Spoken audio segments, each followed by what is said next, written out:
Houston. The name alone carries weight. This is not just another American city. This is the energy capital of the world, a place where oil fortunes are made before breakfast and lost by lunch. A metropolis where the skyline is powered by petrochemical giants, where the port moves more cargo than most countries, and where private capital operates at a scale that would make Wall Street executives nervous. But here is what most people do not understand about Houston. Beneath the corporate towers and the suburban sprawl, there is a network of black wealth so powerful, so strategically positioned that it controls access to billions of dollars in capital, real estate, and cultural influence. These are not just wealthy individuals, these are architects of economic ecosystems. Number 10. Trey the Truth, the community architect. We're starting this countdown in a place most wealth lists ignore: the streets. Because in Houston, the streets are not separate from the economy, they are the economy. And the man who controls them has built a fortune that would shock people who only know him as a rapper: Fraser Athol Thompson. The third, known to the world as Trey the Truth, is the definition of social capital converted into hard assets. Most people recognize his voice: deep, raw, unmistakable. He is a member of the legendary Screwed Up Clique, the movement that gave Houston its sound. His music narrates the struggle, the hustle, the survival mentality that defines this city. But if you think Trey's wealth comes from streaming royalties, you are not paying attention. The music is just the marketing department for a sprawling business empire. Here is what separates Trae from every other rapper on the planet. He understood early that fame is a depreciating asset. It burns hot, then it fades. But land, businesses, those are forever. So while other artists were spending their advances on jewelry that loses half its value the moment you walk out the store, Trae was buying franchises. He moved heavily into the fast food and dessert space. We are talking about ownership stakes in multiple locations. One of his most publicized ventures is Howdy Homemade Ice Cream, a franchise that employs individuals with special needs.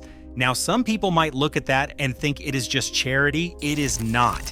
It is a business model built on community loyalty.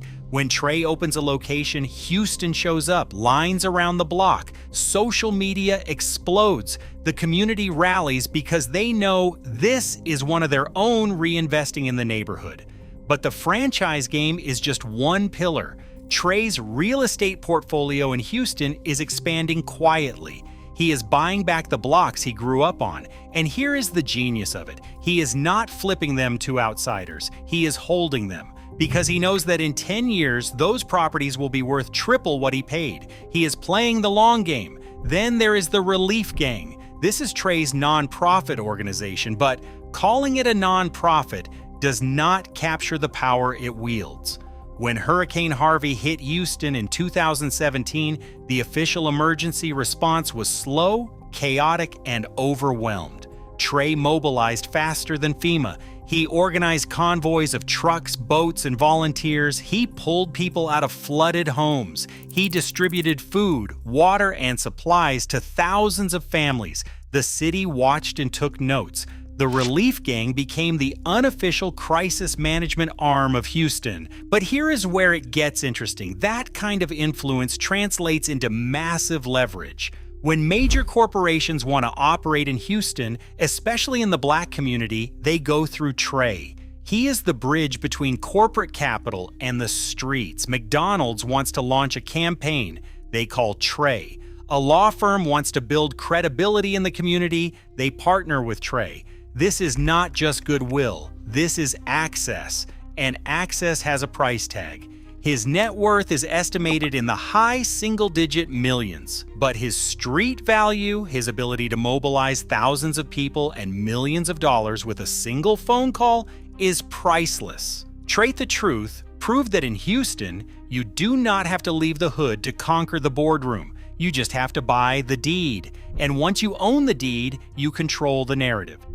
Number 9, Slim Thug, the construction boss. If Trey the Truth is the community architect, then Slim Thug is the literal builder. Stave Jerome Thomas, the boss hog outlaw, gave the world one of the most iconic verses in hip-hop history on Still Tippin'.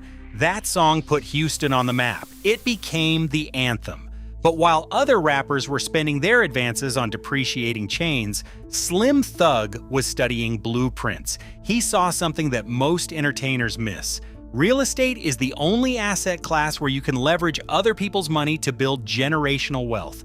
So he launched Boss Life Construction, and it quietly became a serious player in Houston's real estate recovery market. When Hurricane Harvey devastated the city in 2017, Slim did not just donate money, he mobilized crews. He realized that Houston's housing market was a gold mine for anyone who understood how to rebuild efficiently.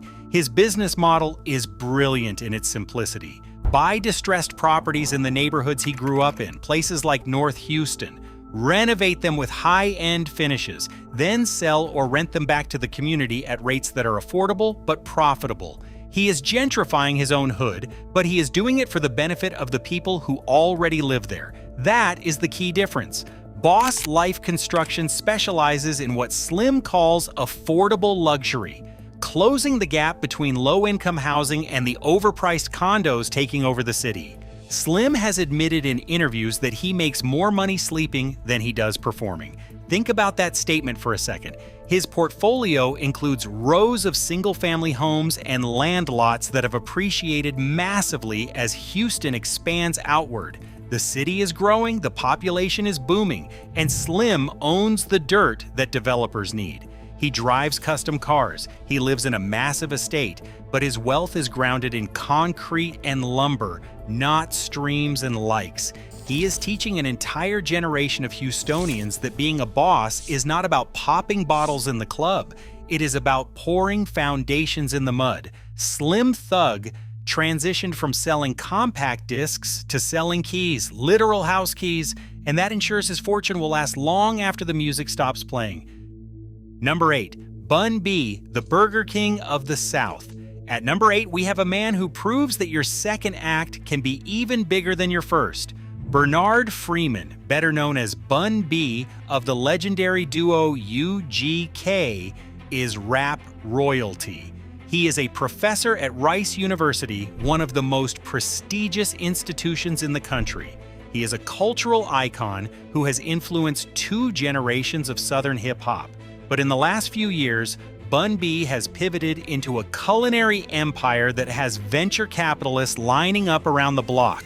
We are talking about Trill Burgers. What started as a pop-up food concept has exploded into one of the most valuable fast casual brands in the South. In 2022, Good Morning America named Trill Burgers the best burger in America. Let that sink in. The best burger in America. Not the best burger in Houston. Not the best burger in Texas. In America. That title acts like rocket fuel for valuation. Suddenly, investors who would not have returned Bun's call are flying to Houston to meet with him. This is not a rapper slapping his name on a white-labeled product.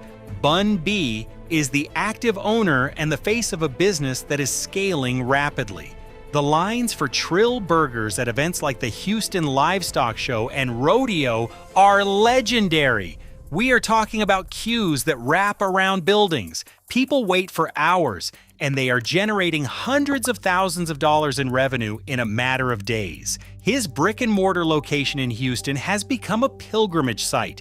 Tourists fly in just to try the burger. The per-square-foot revenue outperforms established national chains. And here is the brilliance of Bun B's wealth strategy. Intellectual property.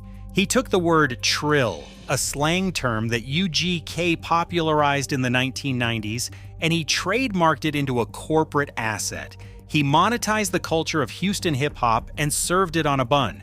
Investors are currently valuing the Trill Burgers brand in the tens of millions, with aggressive expansion plans to take it national. Franchising is on the table. Bun B is sitting on the equity of a potential 9-figure exit. While he still tours and collects royalties from a legendary music catalog, his real wealth is now cooking on the grill. He represents the perfect merger of celebrity influence and operational excellence. He did not just lend his name, he built a real business. And in Houston, where the food scene is one of the most competitive in the nation, that is no small feat. Bun B proved that you can be a professor, a rapper, and a restaurateur all at the same time. And if you do it right, the restaurant might make you richer than the platinum plaques ever did.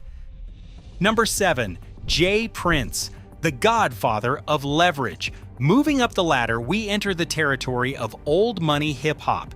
This is not about selling records. This is about selling fear, respect, and leverage. James Prince, known simply as J. Prince, is the chief executive officer of Rap-A-Lot Records and widely considered the godfather of the Southern music industry.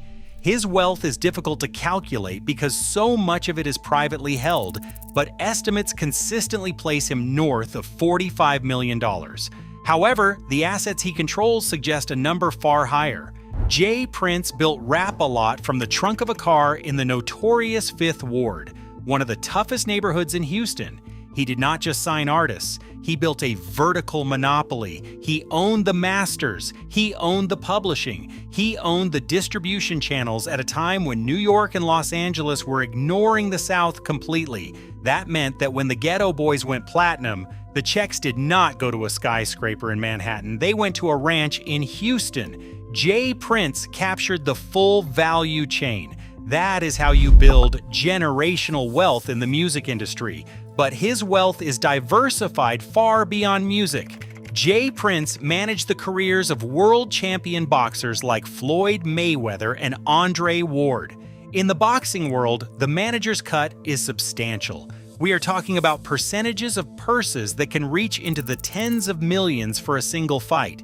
J. Prince negotiated some of the most lucrative bouts in history. He owns an island off the coast of Belize, not a vacation home on an island, an entire island. He owns a sprawling ranch in Texas that serves as his base of operations. But his true asset is his role as the ultimate power broker in the entertainment industry.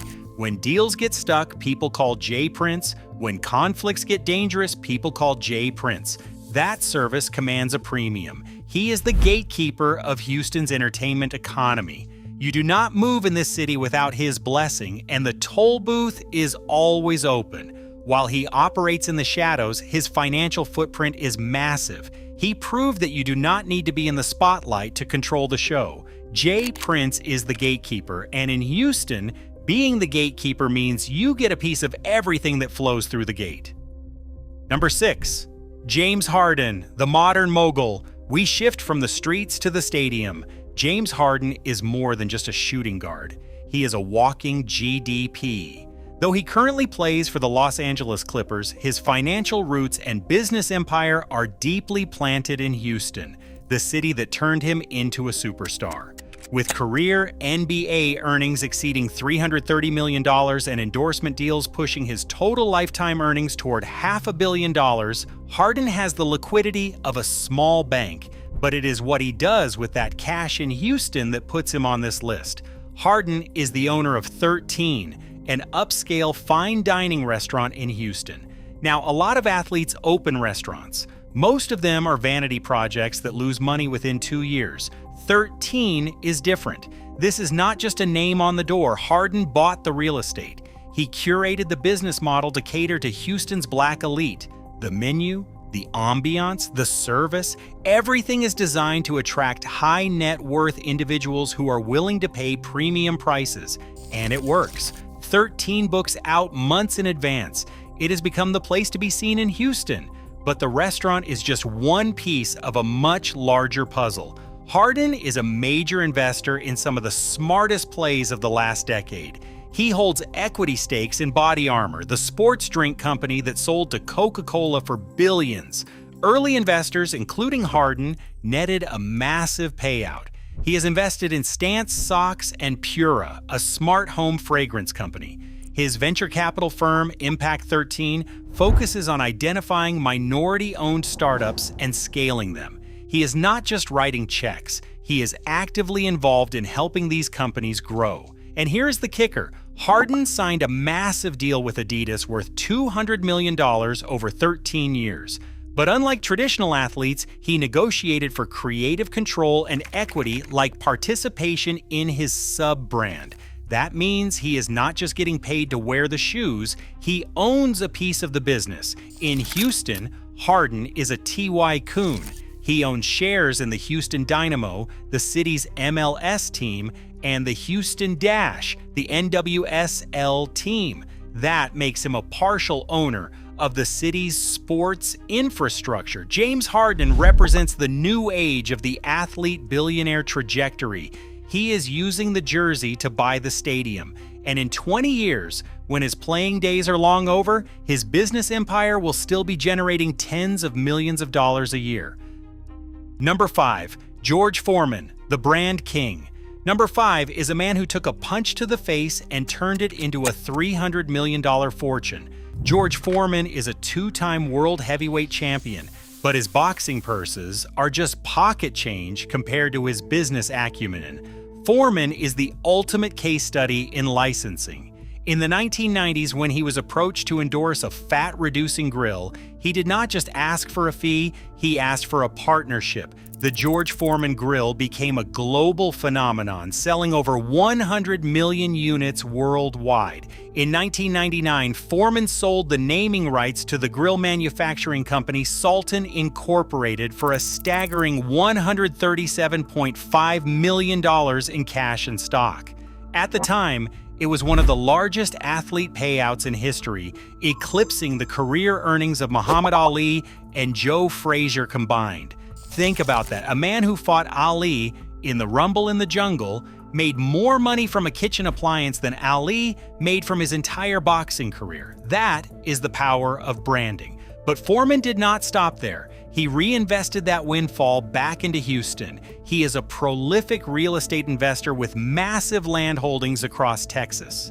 The man owns an entire fleet of luxury cars and a 40-acre estate in Huffman, Texas, complete with a private gym and an animal sanctuary. Foreman also launched George Foreman's Butcher Shop, a franchise tapping into the high-end meat market.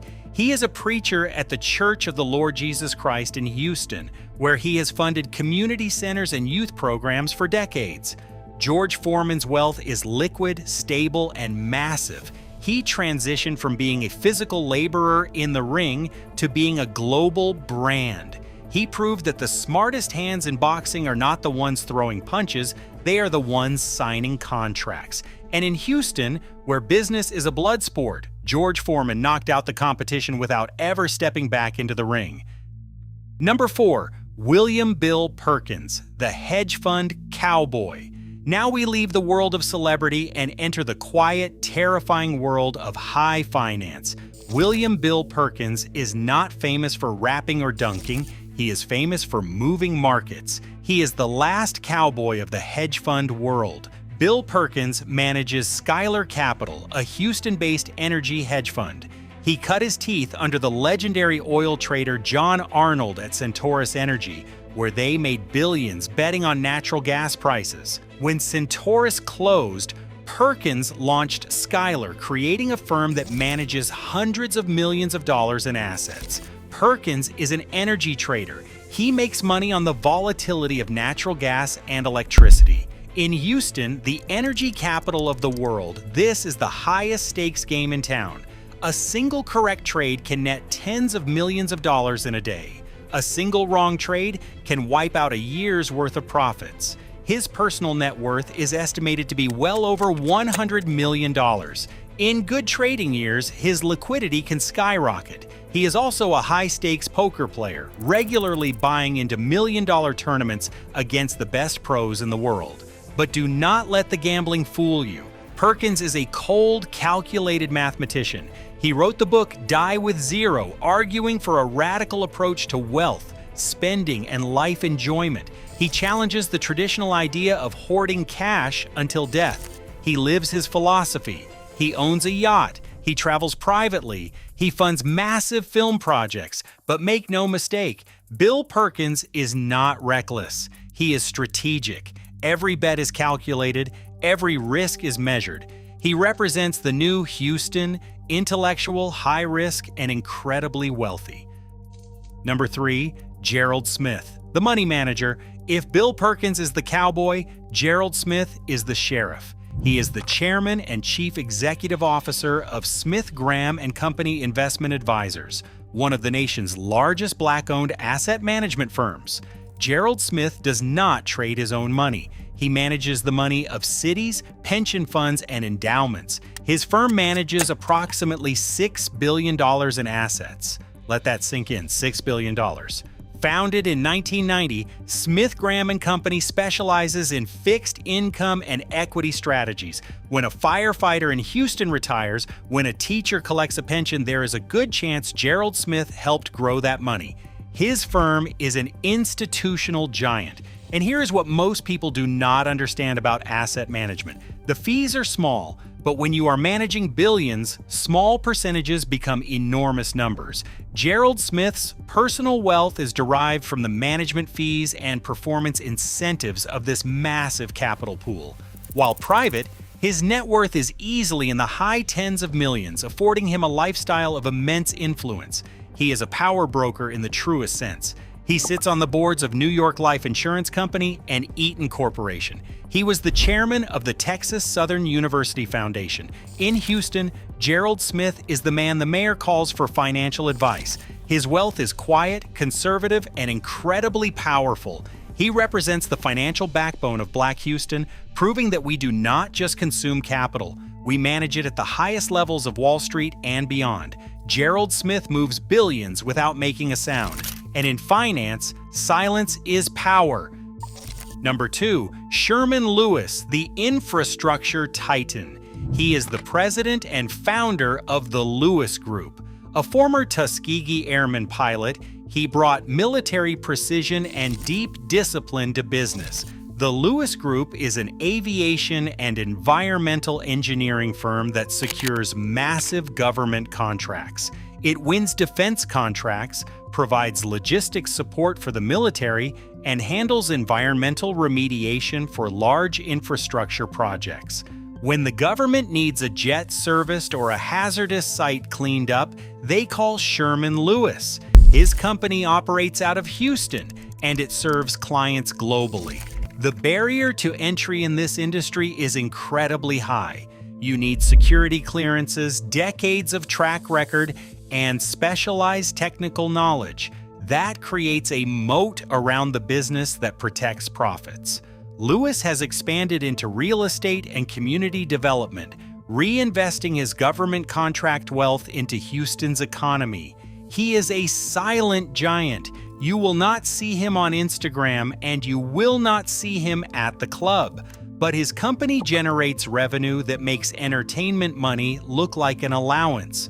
Sherman Lewis represents industrial wealth. He builds the things that keep the country running. He is a testament to the fact that the path to hundreds of millions often runs through engineering, logistics, and service to the nation. While entertainers get the headlines, men like Sherman Lewis get the contracts, and the contracts pay more than the headlines ever will. Number 1, Cas Lawal, the oil baron. He is the undisputed king of Houston wealth, the man who looked at the oil rigs in the Gulf of Mexico and decided he wanted one of those. Cas Lawal is the founder of CAMAC International Corporation, an oil and gas exploration and production company. Born in Nigeria and trained as a chemical engineer, Lawal built CAMAC International into a global energy company operating across Africa, the Middle East, and the United States. His story is not about a single number, it is about scale.